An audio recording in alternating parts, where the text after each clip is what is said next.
U.S. Secretary of State has been ridiculed after saying big countries shouldn't bully others. Russia's foreign ministry spokeswoman replied with a sarcastic post reminding Antony Blinken of his own nation's track record. Viscerally, most Americans don't like to see a big country bullying another, and they just feel it's wrong and want to do something about it.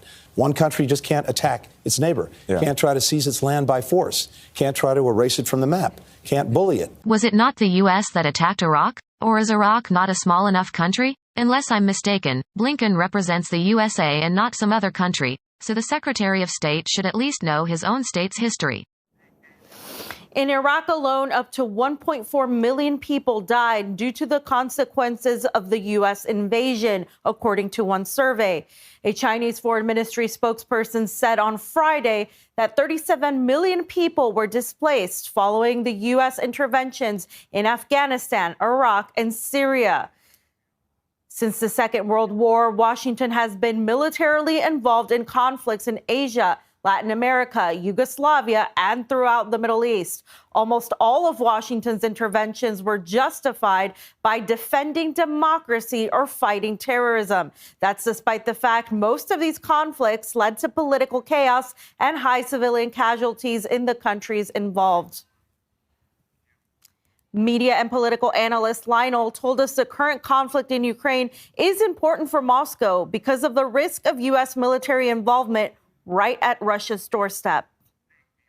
When you consider the fact that there are people who still understand, I think based in some kind of good spirit, that we have to protect individuals from being bullied and being traversed and being manhandled by, I don't think they really understand, number one, the history and how history has shown that, very frankly, we were doing this in the past. In my generation, we remember Vietnam.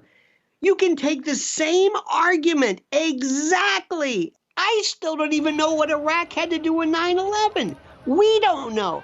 We're not even sure about Afghanistan. One day, we were out of Afghanistan like that, and nobody's talked about that. We're not even talking about Libya anymore.